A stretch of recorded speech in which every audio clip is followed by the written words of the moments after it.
Child gave Tommy Tuberville a note at church. What it said brought him to tears. Live. The late afternoon Alabama sun cast long shadows across the marble steps of the state capitol as Marcus Williams adjusted his tailored suit jacket. At 42, the Hollywood actor had graced countless red carpets and magazine covers, but today felt different. Today he wasn't here for glamour or glory. He was here to make a statement. Marcus had flown from Los Angeles specifically for this press conference about education funding in Alabama. As someone who had grown up in Birmingham before making it big in Hollywood, he felt a personal responsibility to speak out against what he saw as systematic neglect of public schools in his home state. The humid Alabama air clung to his skin as reporters gathered around the makeshift podium. Camera crews from CNN, Fox News, and local stations positioned themselves strategically. Marcus could see the familiar faces of political journalists he'd encountered at various charity events and award shows over the years. "Thank you all for coming," Marcus began, his trained voice carrying easily across the crowd. "I'm here today because I can no longer remain silent about the education crisis facing the children of Alabama." He pulled out a prepared statement, his hands steady despite the gravity of the moment. Last week, Senator Tommy Tuberville made comments suggesting that increased education funding would be wasted money and that these kids need to learn work ethic, not book learning. These statements are not just misguided, they're ignorant. The word hung in the air like a challenge.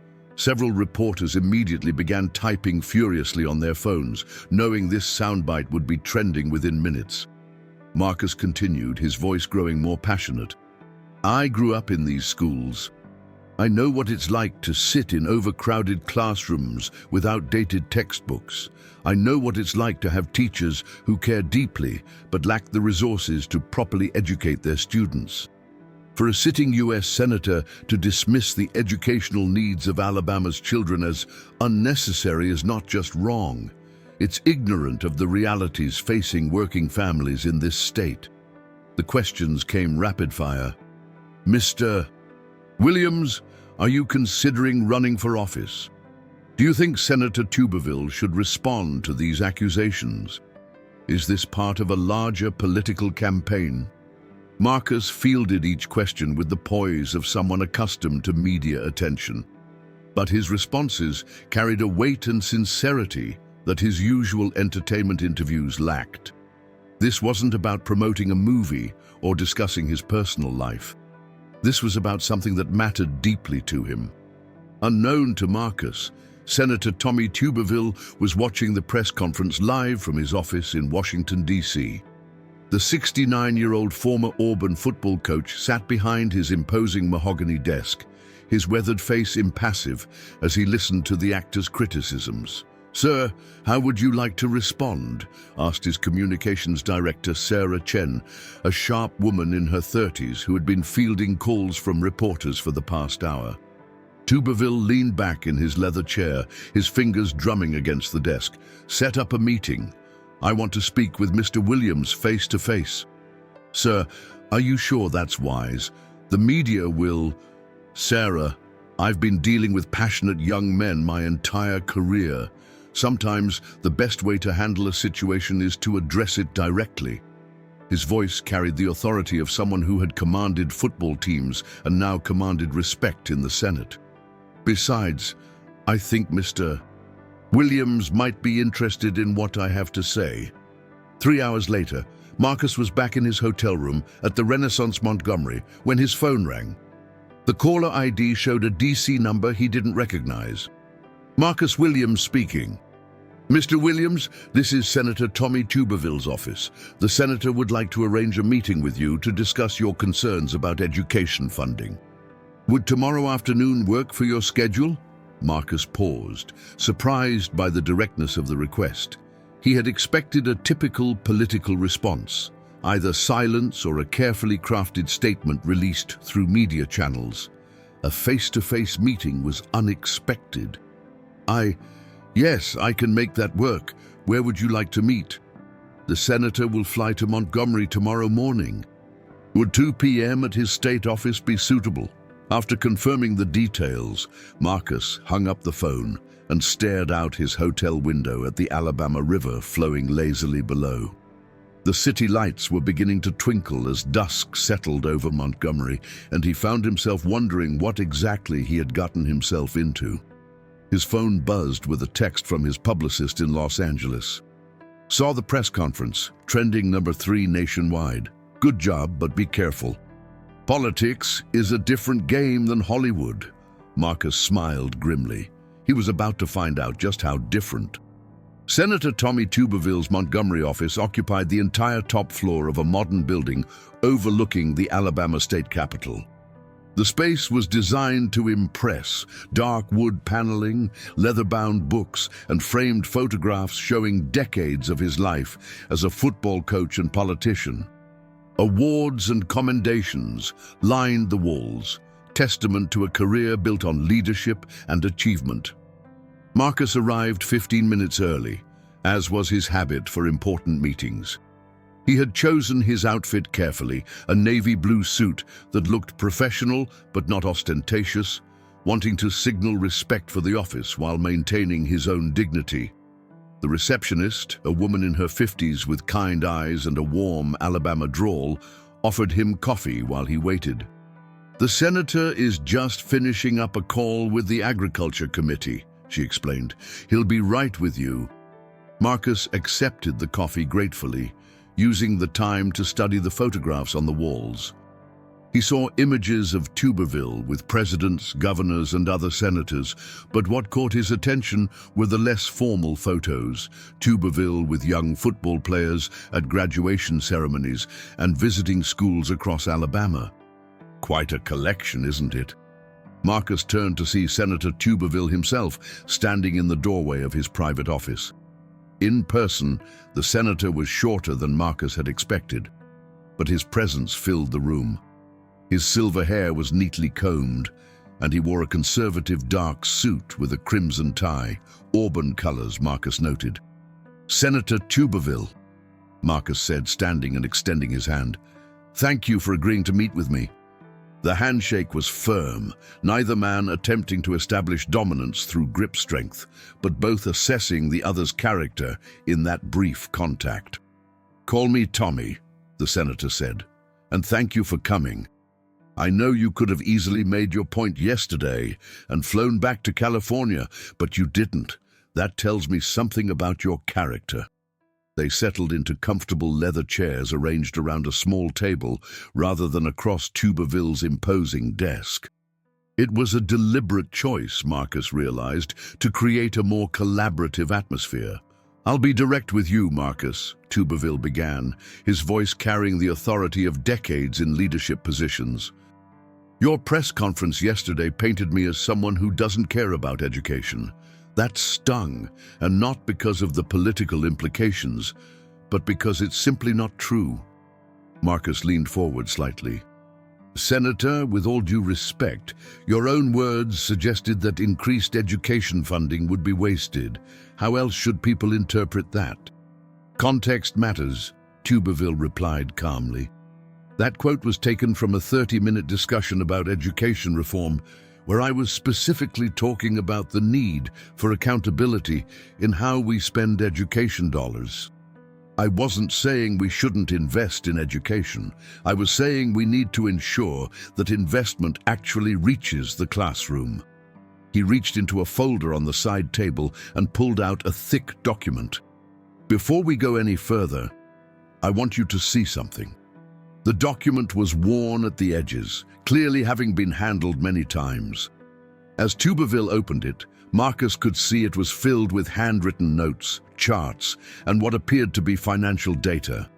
"This is my personal research on Alabama's education system," Tuberville said. "I've been working on it for the past 2 years. Every school district, every budget allocation, every standardized test score, every teacher shortage report." Marcus took the folder when offered, scanning the meticulous notes. The handwriting was neat, organized, and detailed. Charts showed funding disparities between districts, teacher-to-student ratios, and infrastructure needs. What struck him most were the personal notes in the margins, observations about specific schools Tuberville had visited, conversations with teachers, and ideas for improvement. "You visited all these schools personally?" Marcus asked, looking up from the documents. 73 schools in the past 18 months, Tuberville confirmed. Not photo ops, not campaign events. "I went during regular school days, sat in classrooms, ate lunch with students, talked to teachers about their challenges." Marcus continued reading, finding detailed notes about a school in rural Alabama where students were sharing outdated textbooks, another where the roof leaked during rainstorms, and a third where a dedicated teacher was spending her own money on supplies. "Jefferson Elementary in Bessemer," Marcus read aloud. "Mrs. Rodriguez, third-grade teacher, 27 students, uses her own money for art supplies, passionate about helping kids but frustrated by lack of resources. I spent a whole morning in her classroom," Tuberville said quietly. "Those kids adored her, but you could see the strain on her face. She was doing everything she could with nothing." The room fell silent as Marcus absorbed the implications. This wasn't the work of someone who was ignorant about education. This was the methodical research of someone who understood the problem intimately. "Why didn't you share this information when you made those comments about funding?" Marcus asked. Tuberville sighed, running a hand through his silver hair. "Because sometimes in politics, nuance gets lost. I was trying to make a point about accountability, but the message got garbled in translation. The truth is, I've been working on a comprehensive education reform bill that would increase funding while also ensuring better oversight of how that money is spent." He reached for another folder, this one even thicker than the first. "This is the bill I've been developing. It includes a 40% increase in education funding for Alabama, but with provisions for transparency, accountability, and direct classroom impact requirements." Marcus opened the second folder, finding a carefully crafted piece of legislation that addressed many of the concerns he had raised in his press conference. The bill included provisions for teacher salary increases, infrastructure improvements, updated textbooks and technology upgrades, all with built-in mechanisms to ensure the money reached its intended destination. "This is comprehensive," Marcus said, genuinely impressed. "When were you planning to introduce this?" "Next month," Tuberville replied. "I wanted to get it right before going public. But your press conference yesterday made me realize I might have waited too long to share my intentions."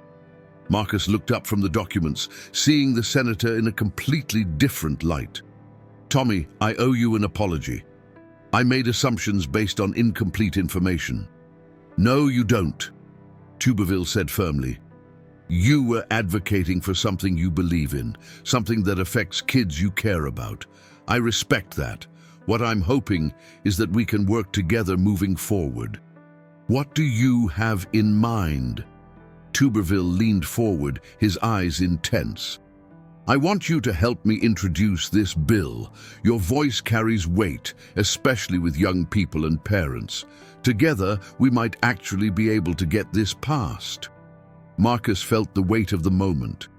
This wasn't what he had expected when he came to Montgomery, but it was exactly what he had hoped for, a real opportunity to make a difference. "What would that look like?" he asked. "Joint press conferences, school visits together, testimony before committee hearings. Show people that this isn't about politics, it's about kids." The two men sat in comfortable silence for a moment, each contemplating the path forward. Outside, the Alabama afternoon was giving way to evening, and the lights of Montgomery were beginning to twinkle in the distance. "There's one more thing," Tuberville said, reaching into his desk drawer. "This came for you this morning." He handed Marcus an envelope addressed in careful handwriting. The return address showed Jefferson Elementary School in Bessemer, the school they had just been discussing. Marcus opened the envelope carefully and found a handwritten letter on school letterhead. Marcus unfolded the letter carefully, noting the careful handwriting and the official Jefferson Elementary School letterhead. As he read, his expression shifted from curiosity to deep emotion. "Dear Mr. Williams," the letter began in neat, cursive handwriting. "My name is Mrs. Elena Rodriguez, and I teach third grade at Jefferson Elementary School in Bessemer, Alabama. I saw your press conference yesterday about education funding, and I wanted to write to thank you for speaking up for our children." Marcus glanced up at Tuberville, who was watching him intently. "How did she know to send this here?" "She didn't," Tuberville replied quietly. "She sent it to my office because she knew I had visited her school. She asked me to forward it to you." Marcus continued reading, his voice growing softer as he read aloud. "I have been teaching for 15 years, and I have never written a letter like this before. But your words yesterday gave me hope that someone outside of our small community understands what we face every day. Yesterday morning, before I saw your press conference, I was in my classroom preparing for the day. We are reading Charlotte's Web with my students, but we only have 12 copies of the book for 27 children. So we read it together, taking turns, and I watch their faces light up when it's their turn to hold the book. Little James Thompson sits in the front row. His family has been struggling since the textile mill closed last year. James comes to school early every day, not because he has to, but because he loves learning. He asks questions about everything. Why do spiders make webs? How do farms work? What makes seasons change? His curiosity is boundless, but our resources are not.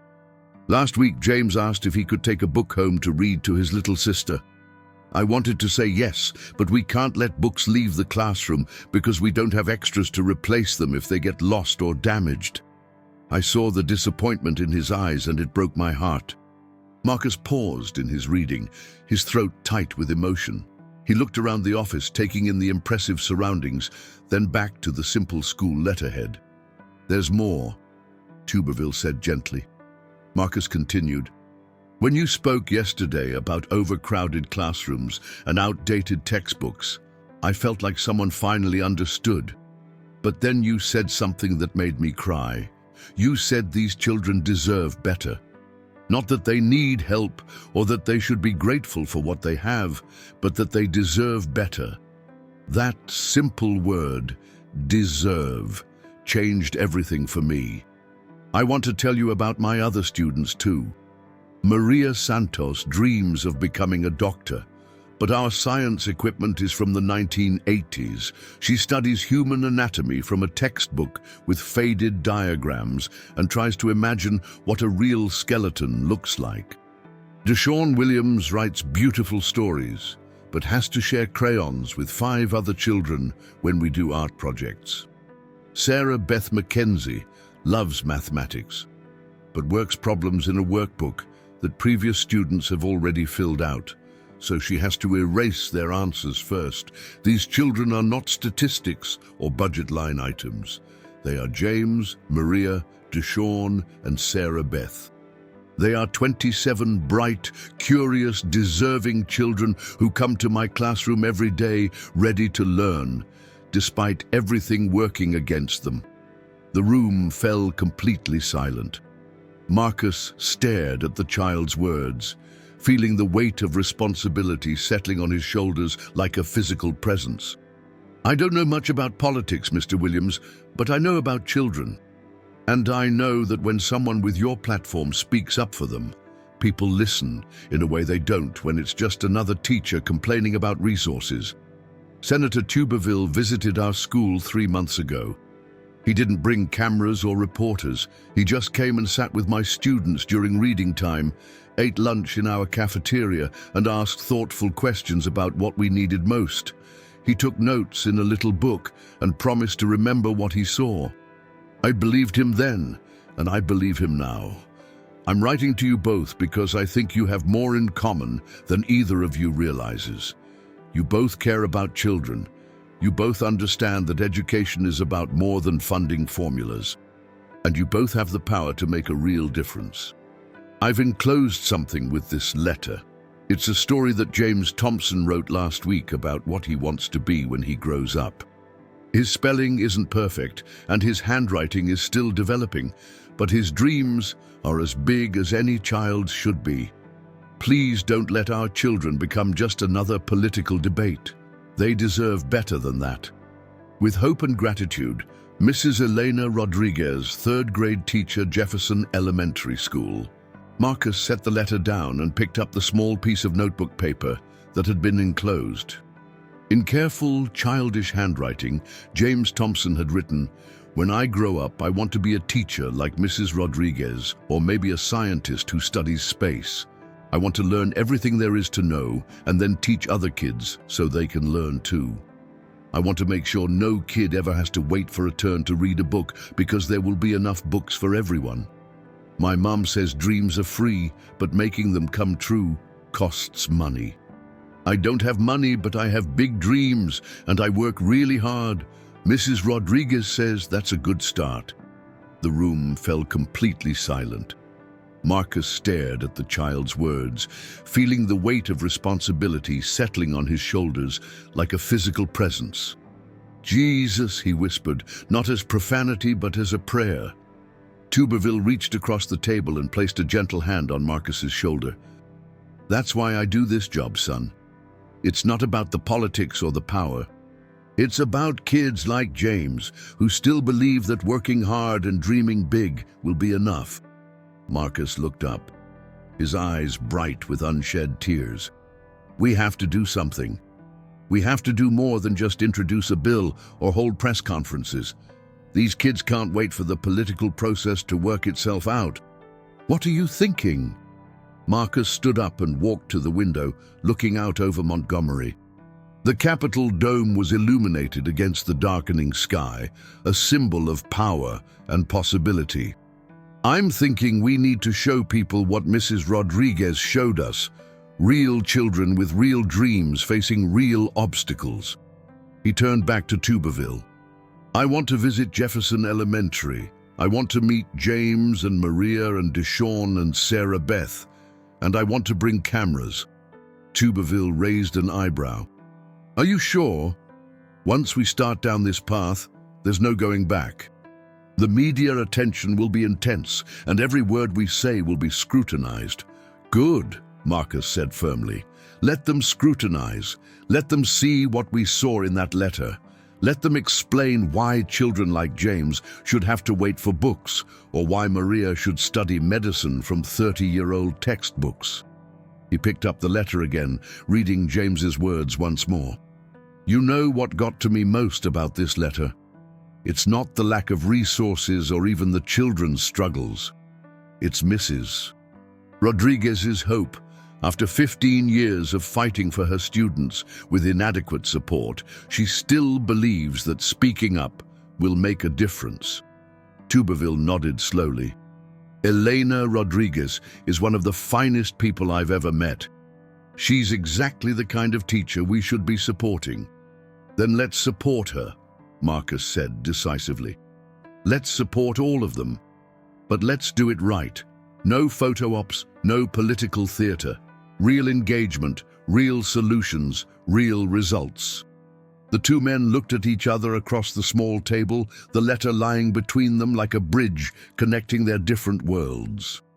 Outside, Montgomery continued its evening routine, unaware that a Hollywood actor and a U.S. senator were planning to change the conversation about education in America.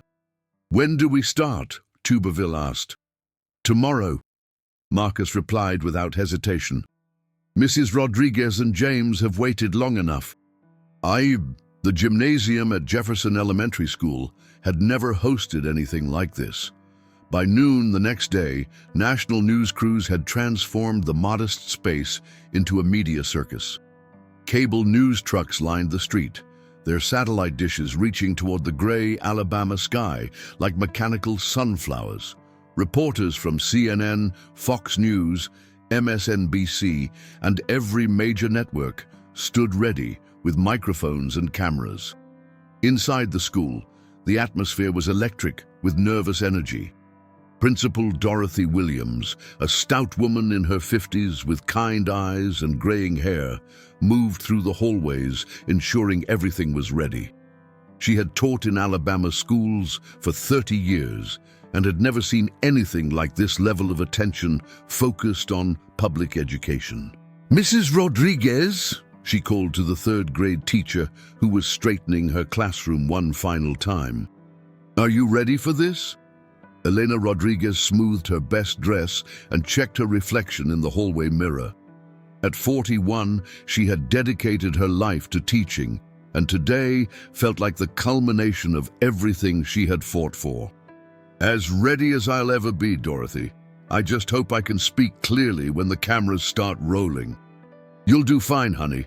Just speak from your heart like you always do." Down the hall, James Thompson sat at his desk, carefully practicing the speech he would give.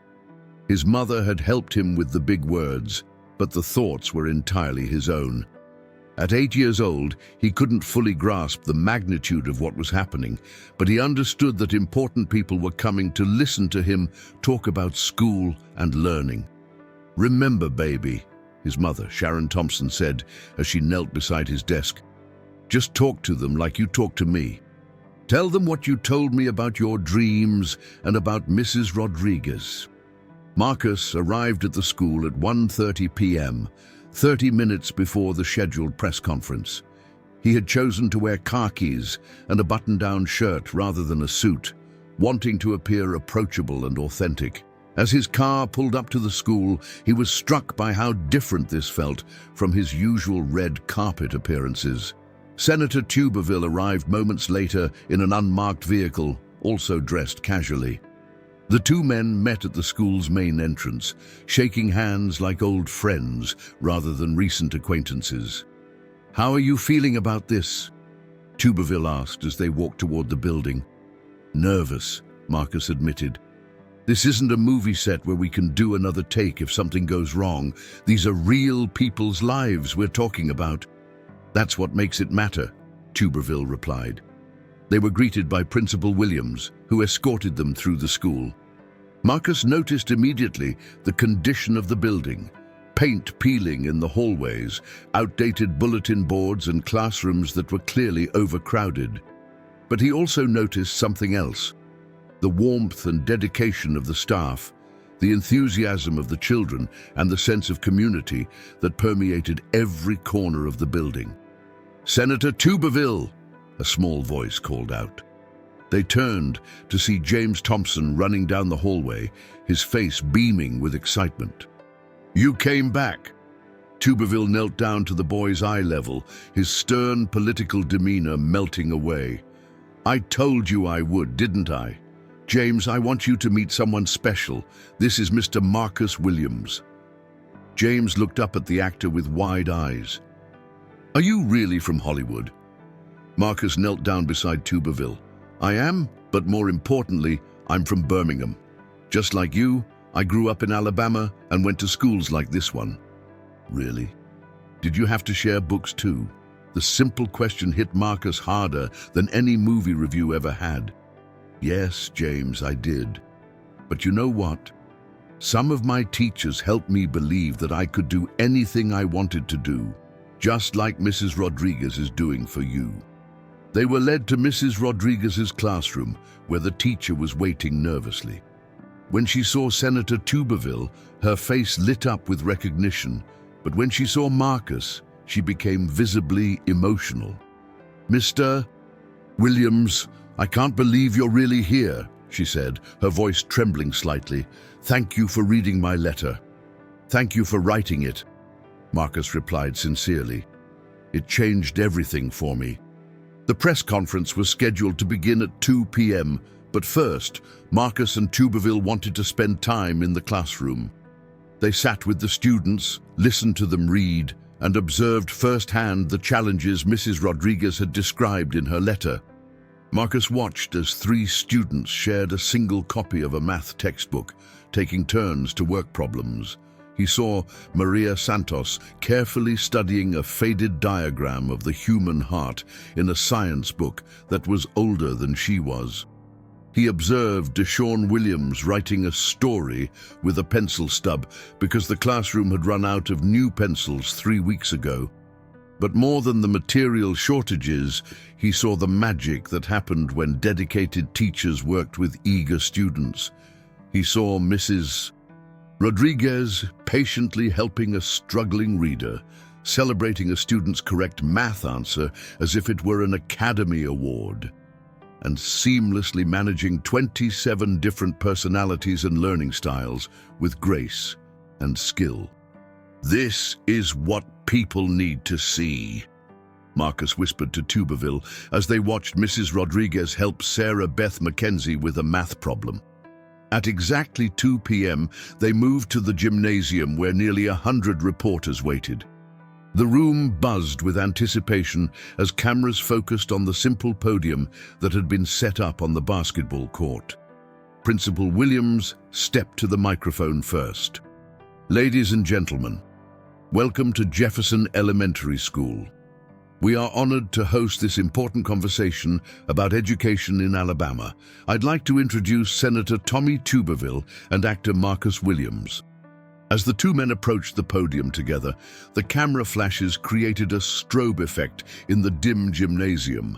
But instead of the combative atmosphere that many reporters expected, there was something different in the air, a sense of collaboration and shared purpose.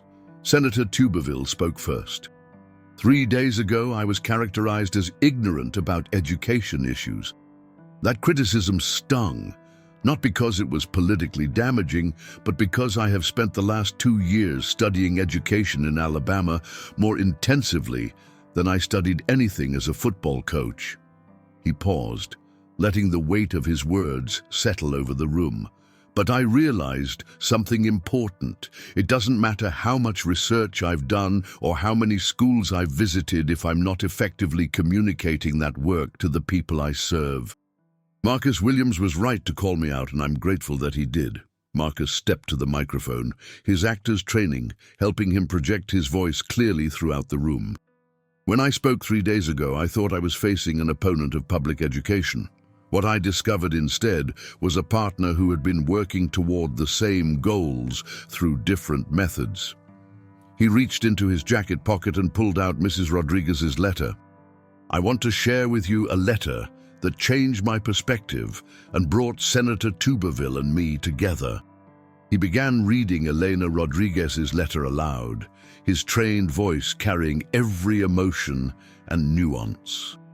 The room fell completely silent as he read about James Thompson's dreams, Maria Santos's ambitions, and the daily challenges faced by students and teachers at Jefferson Elementary. When he finished reading James's essay about wanting to be a teacher or scientist, there wasn't a dry eye in the gymnasium. Veteran political reporters who had covered countless press conferences found themselves moved by the simple words of an 8-year-old boy. "This letter reminded me why I became involved in this issue," Marcus continued. "It's not about political parties or ideological differences.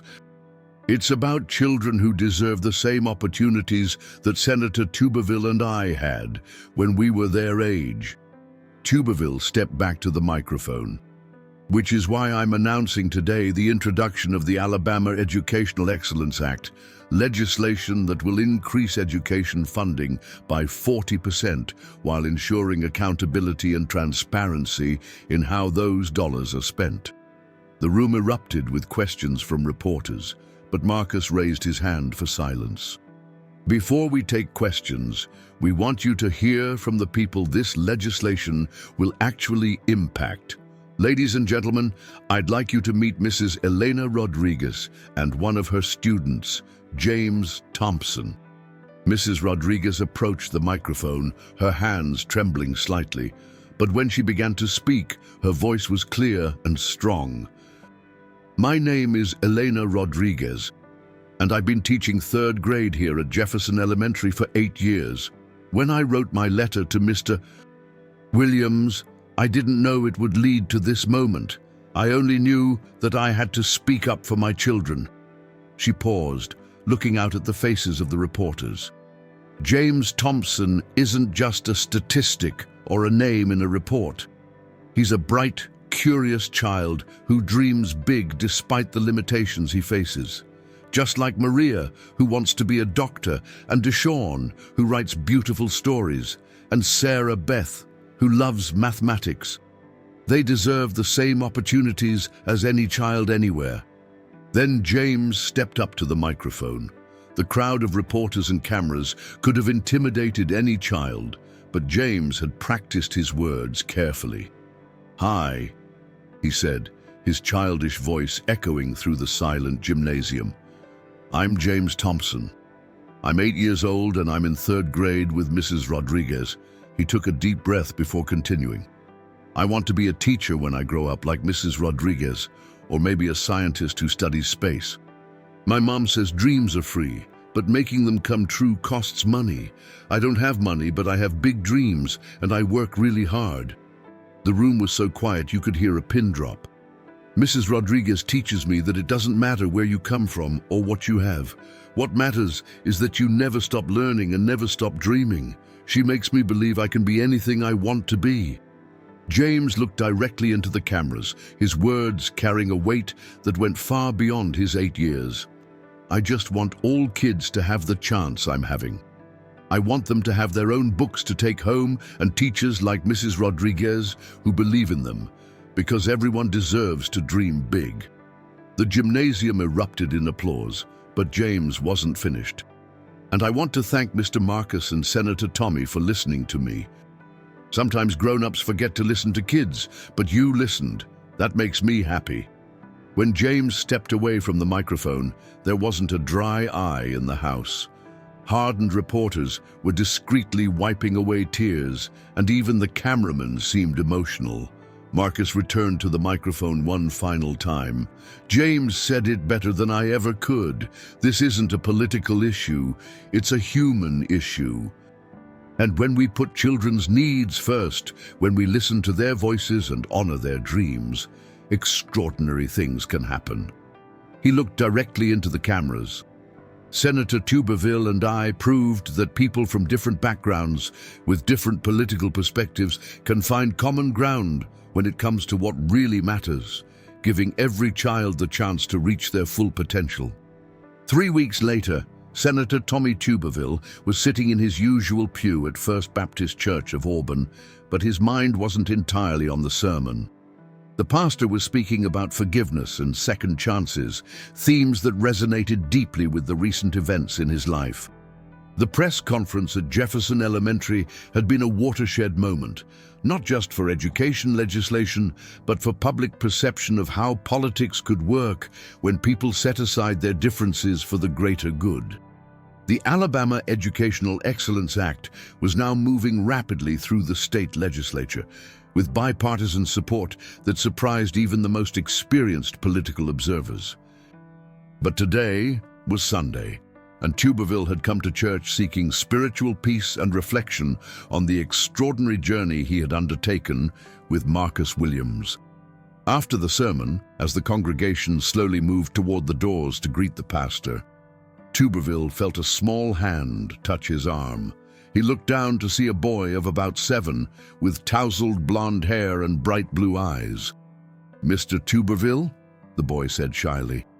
"My grandma said you're the senator." Tuberville knelt down to the child's eye level, a habit he had developed during his coaching years and that had been reinforced by his recent school visits. "I am, son. What's your name?" "I'm Tyler Mason," the boy replied, gaining a bit more confidence. "My teacher, Mrs. Johnson, showed us the video of you and that famous man talking at the school. She said you're going to help schools like ours." An older woman approached, clearly Tyler's grandmother. "I'm sorry, Senator," she said, looking slightly embarrassed. "Tyler has been talking about that press conference since he saw it at school. I'm Margaret Mason, and this is my grandson, Tyler." "No need to apologize, Mrs. Mason," Tuberville replied warmly. "I'm happy to talk with Tyler. Actually, children like him are exactly why we're doing this work." Tyler reached into his shirt pocket and pulled out a carefully folded piece of paper. "I wrote something for you," he said, extending the paper with small but determined hands. Tuberville took the paper and unfolded it carefully. It was a letter written in a child's handwriting with some spelling errors, but the message was clear and touching. Dear Senator Tuberville, my name is Tyler Mason and I am 7 years old. I watched you on TV talking about schools and I was very happy. Our school needs help too. We only have 15 computers for the whole school and some don't work. Our library is small and hasn't gotten new books in a long time. My teacher, Mrs. Johnson, is the best teacher in the world, but she always looks tired and sometimes uses her own money to buy things for our classroom. I want to be an engineer when I grow up, like my dad was before he went to heaven. He always told me I can be anything if I study hard. But it's hard to study about computers when ours don't work. I saw that boy James on TV talking about his dreams. I have big dreams too. I want to build bridges and buildings that help people. My grandma says you're trying to help kids like me. Thank you for caring about us. Even though I'm just a kid, I know what you're doing is important. Your friend, Tyler Mason, P.S. My grandma helped me with the hard words, but the thoughts are all mine. As Tuberville read the letter, his hands began to tremble slightly. The simple, sincere words of the child hit him with a force he hadn't expected. When he reached the end, his eyes were bright with unshed tears. Tyler, he said, his voice slightly hoarse with emotion. This is one of the most important letters I've ever received. The boy's face lit up. Really? Really, Tuberville confirmed. And you know what I'm going to do? I'm going to take your letter with me to Washington and show it to other senators. I'm going to tell them about you and about your dreams of being an engineer. Tyler's grandmother, Margaret, watched the interaction with tears in her eyes. Senator, Tyler lost his father in a construction accident 2 years ago. Since then, he's been obsessed with engineering and construction, saying he wants to make things safer. Tuberville looked at Tyler with new respect and understanding. Tyler, your father would be very proud of you. And you know what? I'm going to make sure you have the resources you need to pursue your dreams. How? Tyler asked with genuine childish curiosity. Well, Tuberville said, thinking quickly. Remember Mr. Marcus Williams, the man who was with me at that press conference? He also grew up in Alabama and had big dreams like you. I think he'd love to meet you. Tyler's eyes widened. He would really meet me. I'm sure he would, Tuberville replied. In fact, how about if I call him right now? Tuberville pulled out his cell phone and, with Margaret's permission, dialed Marcus's number. The actor answered on the second ring. Tommy, everything all right? It's Sunday. Marcus, I'm at church in Auburn, and I just met someone I think you should meet. A young man named Tyler Mason, who has some very important dreams. There was a pause on the other end of the line. Then Marcus responded, Put it on speaker. Tuberville activated the speakerphone and held the phone between him and Tyler. Tyler, would you like to talk to Mr. Marcus Williams? With wide eyes full of excitement and a bit of nervousness, Tyler leaned toward the phone. Hi, Mr. Marcus Williams. Hi, Tyler, came Marcus's warm voice through the phone. Senator Tuberville told me you want to be an engineer. That's fantastic. Tell me about your dreams. Tyler, encouraged by the friendly voice, began talking about his plans to build safe bridges and buildings, about how he wanted to honor his father's memory, and about the challenges he faced at his school. As he spoke, his confidence grew, and soon he was chatting with Marcus, as if they were old friends. Tyler, Marcus said after listening to the boy's story, you remind me so much of myself when I was your age. I also had big dreams and faced obstacles. But you know what I learned? When you have dreams and people who believe in you, incredible things can happen. Do you really believe I can be an engineer? Tyler asked. I don't just believe it, Marcus replied firmly. I know you can. And I'll tell you a secret. Senator Tuberville and I are working to make sure kids like you have all the tools you need to reach your dreams. The conversation continued for several more minutes, with Marcus and Tuberville taking turns, answering Tyler's questions and offering encouragement. When they finally ended the call, Tyler was beaming with happiness. "Grandma," he said, tugging on Margaret's hand, "they really care." Margaret looked at Tuberville with deep gratitude. "Senator, thank you. Tyler hasn't talked this much since he lost his father. Today he seems like himself again." That evening, Tuberville was in his home office, still thinking about the encounter with Tyler. The boy's letter was open on his desk, next to Mrs. Rodriguez's original letter that had started the whole journey. His phone rang, and he saw it was Marcus calling back. "Tommy, I can't stop thinking about that kid," Marcus said as soon as Tuberville answered. "There's something about the purity of his dreams, the honesty of his words." "I know exactly what you mean," Tuberville replied. "It reminded me why we started this work in the first place. I was thinking," Marcus continued, "what if we visit Tyler's school next week? Not a big media production like before, just a quiet visit to see what they need and how we can help." "Great idea," Tuberville agreed. "And Marcus, I think Tyler should come with us when we go to Washington for the final testimony on the Educational Excellence Act." "You're thinking what I'm thinking? That sometimes the most powerful voices come from the purest hearts," Tuberville replied.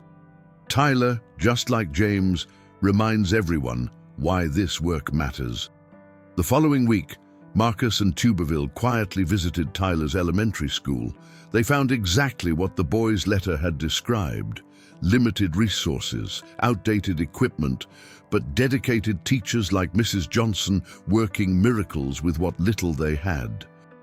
Tyler proudly showed his school to his new mentors, introducing them to classmates and teachers with the confidence of someone who had been heard and valued by important adults. "This is my science project," Tyler said, showing Marcus and Tuberville a model bridge made of popsicle sticks. "I studied different types of bridges, and I want to build one that never falls down, even with strong wind or earthquakes." Marcus knelt down to examine the project more closely. "Tyler, this is real engineering work. You've thought about weight distribution, material strength, everything. My dad taught me that if you're going to do something, you have to do it right," Tyler replied with seriousness beyond his years. 2 weeks later, Tyler Mason was standing at a podium in the U.S. Senate, his small hands gripping the edges firmly as he looked out at the assembled senators.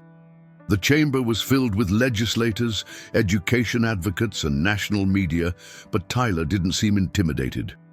"My name is Tyler Mason," he began, his voice clear and strong. "I'm 7 years old, and I want to be an engineer when I grow up." He paused, looking around the majestic chamber. "I know I'm just a kid, but Senator Tuberville and Mr. Marcus Williams taught me that kids have important things to say too." A respectful silence fell over the chamber as Tyler continued.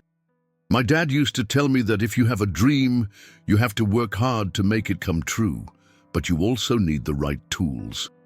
At my school, our computers are old and our library needs new books. It's hard to learn about engineering when we don't have the right tools." He looked directly at the senators who would vote on the legislation. "But you know what's even more important than computers and books? It's having grown-ups who believe in you. Senator Tuberville and Mr. Marcus Williams believe in me.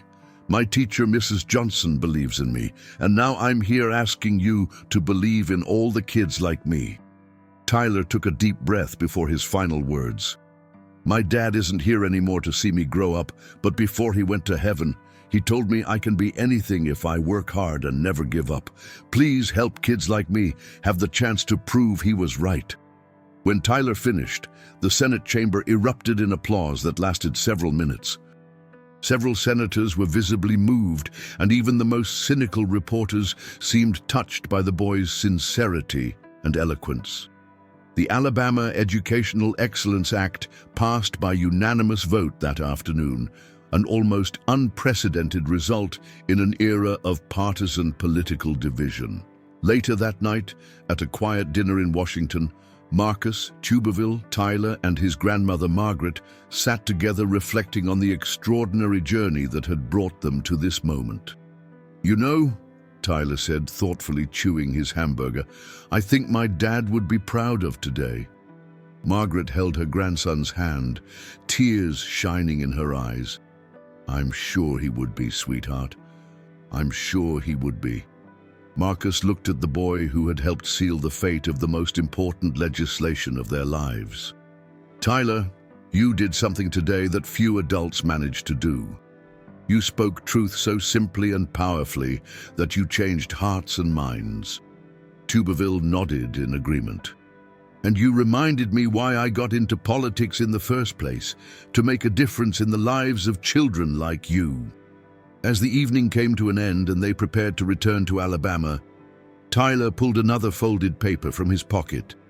"I wrote another letter," he said shyly. "For both of you." Marcus and Tuberville read together. "Dear Mr. Marcus and Senator Tommy, thank you for listening to me. Thank you for believing in my dreams. And thank you for showing me that when people work together, amazing things can happen. Today I learned that it doesn't matter if you're a Republican or a Democrat, or from Hollywood or Alabama. What matters is that you care about kids and want to help them grow. I'm going to work hard in school, and someday I'm going to build really important bridges. But the most important bridge I saw you build was between people who thought differently but cared about the same things. Thank you for being my friends. With love, Tyler Mason. P.S. When I build my first real bridge, I'm going to invite you to walk across it with me." When they finished reading, both Marcus and Tuberville had tears in their eyes. A 7-year-old child's letter had perfectly captured the essence of everything they had accomplished together. That beyond political differences and personal backgrounds, there was common ground in caring for children and their future. 6 months later, the first school to fully benefit from the Alabama Educational Excellence Act was renamed the Tyler Mason Learning Center, in honor of the boy whose simple letter had helped finalize one of the most important education reforms in the state's history. Tyler, now 8 years old, still dreams of being an engineer. But thanks to the letter he wrote that Sunday at church, and the courage to hand it to a senator who cared enough to listen, he now has all the tools he needs to make that dream come true. And somewhere in heaven, a proud father smiles, knowing that his son will not only reach his dreams, but will help other children reach theirs too. Epilogue. 3 years later. The auditorium at the University of Alabama was packed to capacity on this warm September evening. 3 years had passed since the Alabama Educational Excellence Act became law, and the state's education system had undergone a remarkable transformation. Tonight's event was a celebration of that success, but more importantly, it was a gathering to honor the children whose voices had made it all possible. Marcus Williams, now 45, and having taken a step back from Hollywood to focus full-time on education advocacy, stood backstage nervously adjusting his tie. He had spoken at countless award shows and premieres, but tonight felt different. Tonight was about the kids who had changed his life. Senator Tommy Tuberville, his silver hair now completely white, but his energy undiminished, paced nearby. At 72, he had become one of the most respected voices on education in Congress, working across party lines to replicate Alabama's success in other states. "You ready for this, partner?" Tuberville asked, using the term of endearment that had developed between them over the years. "As ready as I'll ever be," Marcus replied, peering through the curtain at the crowd. "Look at all those teachers out there. This is their night." In the audience, Mrs. Elena Rodriguez sat in the front row, now serving as the Alabama State Department of Education's Director of Curriculum Innovation. Her journey from a third-grade teacher struggling with limited resources to a state-level leader had been remarkable, but she had never forgotten her roots. Beside her sat James Thompson, now 11 years old and in 6th grade. The boy who had once shared textbooks with 26 other students now attended a state-of-the-art middle school where every student had their own laptop and access to advanced science laboratories. His essay about wanting to be a teacher scientist had been published in education journals across the country, inspiring similar reforms in dozens of states. A few rows back, Tyler Mason, now 10, sat with his grandmother Margaret. The shy 7-year-old who had handed a letter to a senator at church had grown into a confident young man who spoke regularly at education conferences. His latest engineering project, a model of an earthquake-resistant bridge, had won the state science fair and earned him a scholarship to a summer engineering camp at Auburn University. Dr. Sarah Elizabeth Mackenzie, the former Sarah Beth, who had loved mathematics despite erasing other students' answers from used workbooks, was now 13 and had just been accepted into the prestigious Alabama School of Mathematics and Science. Her research on sustainable energy solutions had caught the attention of university professors, and she regularly corresponded with scientists at NASA. Ladies and gentlemen, the voice of the evening's host echoed through the auditorium. Please welcome the keynote speakers for tonight's Alabama Education Excellence Celebration, Senator Tommy Tuberville and Marcus Williams. As the two men walked onto the stage together, the audience rose in thunderous applause. But Marcus raised his hand for quiet almost immediately. "Before we say anything," he began, his voice carrying easily through the large space, "we want to acknowledge the real heroes of this story. Mrs. Elena Rodriguez, would you please stand?" Mrs. Rodriguez rose from her seat, her face flushing with emotion as the audience applauded. She had never sought recognition, only resources for her students, and the attention still felt overwhelming. 3 years ago, Mrs. Rodriguez wrote a letter that changed everything, Marcus continued, not because she complained about what was lacking, but because she painted a picture of children who deserved better. She reminded us that behind every education statistic is a real child with real dreams. Tuberville stepped to the microphone, but Mrs. Rodriguez wasn't alone in changing our hearts and minds. "James Thompson, Tyler Mason, would you join us up here?" Both boys made their way to the stage, James with the confidence of someone who had been speaking publicly for years, Tyler with the careful precision of an engineer in training. When they reached the podium, the audience fell silent, understanding that these children had something important to say. James spoke first, his voice clear and strong. 3 years ago, I wrote about wanting to be a teacher like Mrs. Rodriguez or a scientist who studies space. Today, I'm happy to tell you that I still want both of those things, and now I have the tools to make it happen." He looked out at the audience, making eye contact with teachers and administrators throughout the auditorium. "But the most important thing I learned isn't about math or science or reading. It's about the power of speaking up when something isn't right, and the importance of listening when children have something to say." Hekaediki, Tyler stepped forward next. "When I was 7, I was sad that our computers didn't work and our library needed new books. But I was also sad because my dad had died, and I wasn't sure if I could still become an engineer like he wanted me to be." His voice grew stronger as he continued. "Today, our school has computers that work perfectly, and our library has more books than we ever dreamed of. But more importantly, I learned that when adults really listen to kids, and when people who disagree about some things find ways to agree about what matters most, incredible things can happen." He paused, looking directly at Marcus and Tuberville. "Mr. Marcus and Senator Tommy didn't just help fix our schools. They showed us that our voices matter, that our dreams are important, and that there are always adults willing to fight for what's right." The audience erupted in applause, but Tyler wasn't finished. "I still want to be an engineer, and I'm going to build bridges that last forever. But the bridge that Mr. Marcus and Senator Tommy built, between different people working together for kids, that's the most important bridge of all." As the applause died down, Marcus returned to the microphone. James and Tyler represent thousands of children across Alabama whose lives have been transformed by the Educational Excellence Act. Test scores are up, teacher retention has improved dramatically, and student engagement is at an all-time high. He pulled out a familiar piece of paper.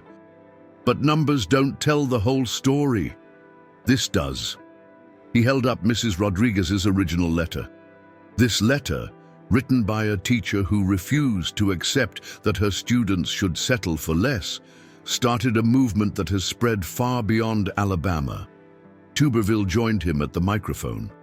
We've received similar letters from teachers in Mississippi, Georgia, Tennessee, and Arkansas.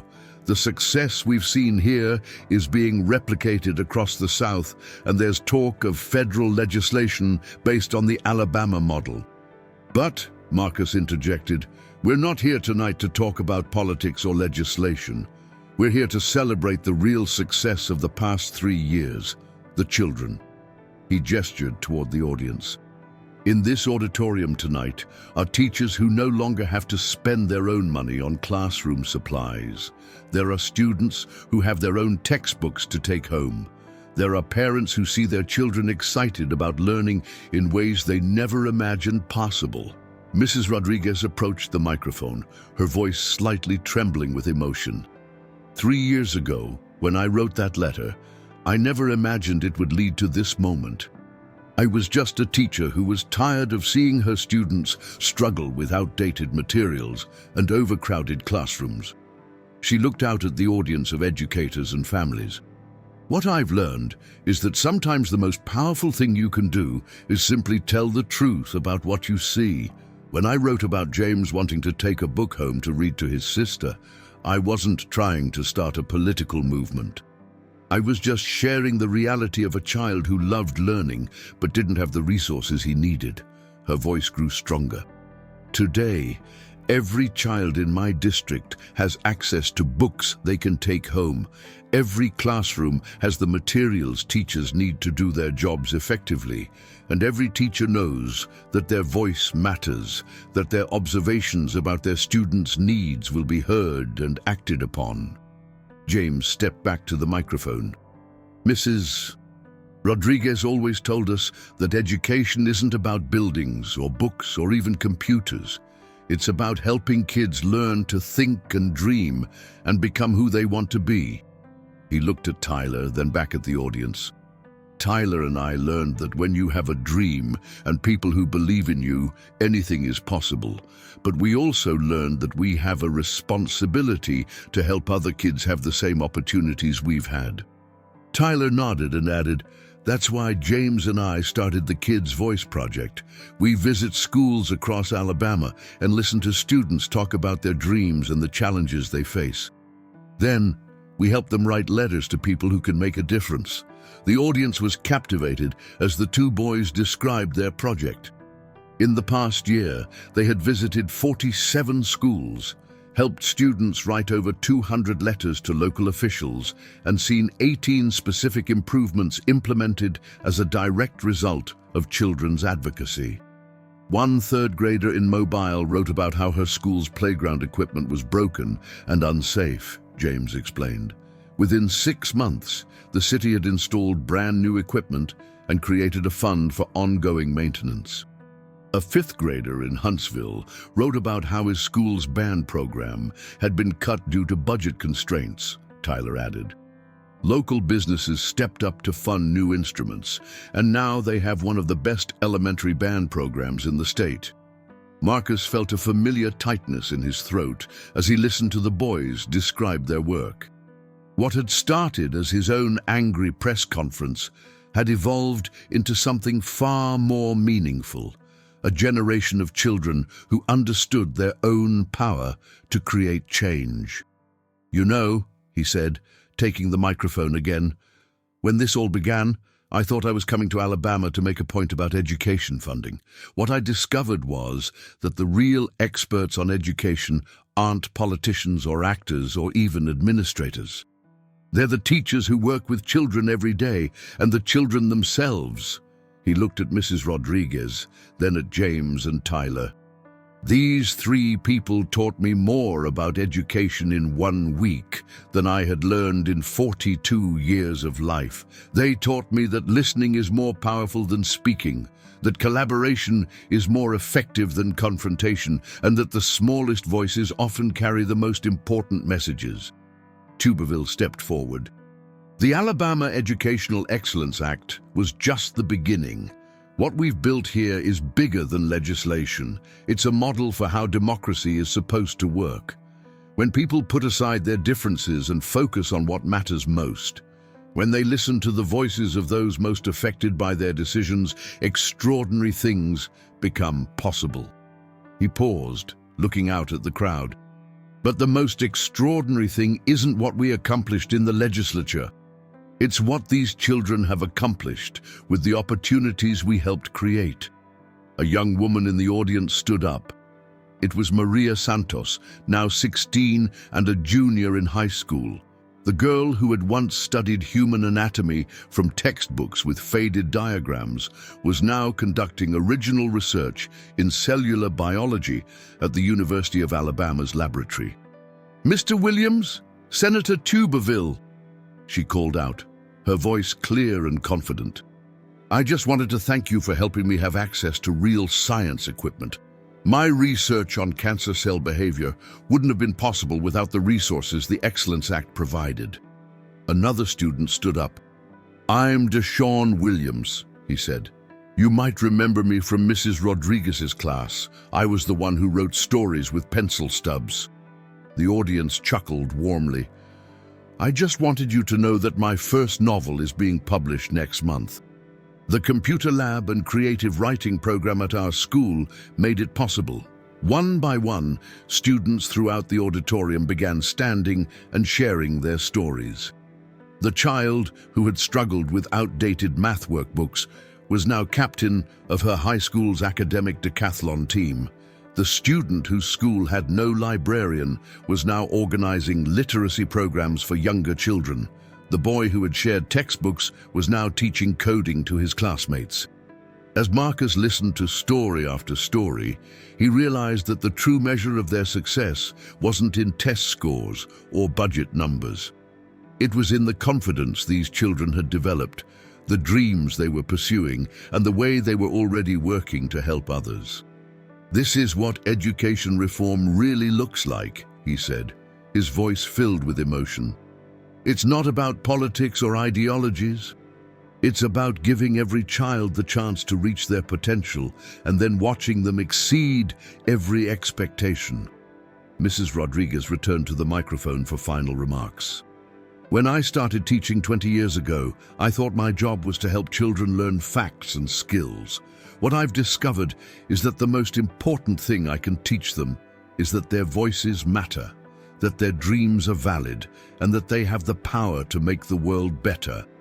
She looked at James and Tyler, both now young men, whose confidence and articulation would have amazed anyone who remembered them as the shy children who had first shared their dreams 3 years ago.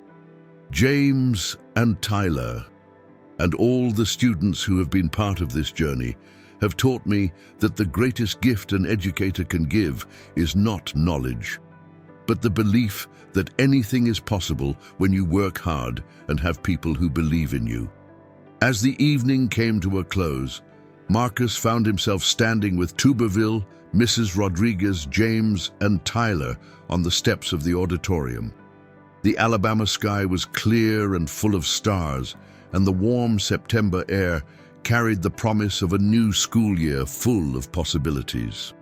"You know," Tyler said, now 10 years old, and already showing the analytical mind of an engineer, "when I wrote that letter at church 3 years ago, I never imagined it would lead to all this."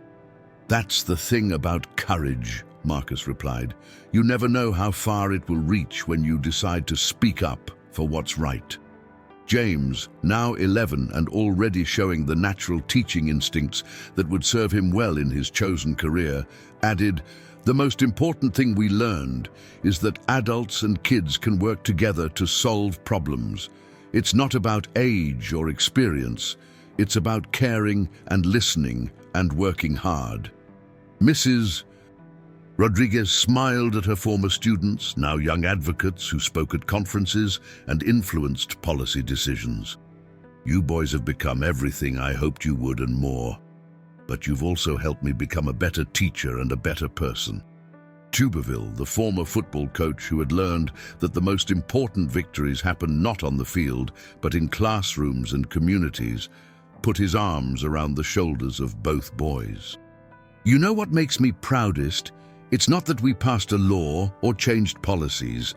It's that we helped create a generation of young people who know their voices matter, and that they have a responsibility to use those voices for others, Marcus added, thinking about the Kids' Voice Project and all the children across Alabama who were now writing their own letters and sharing their own dreams.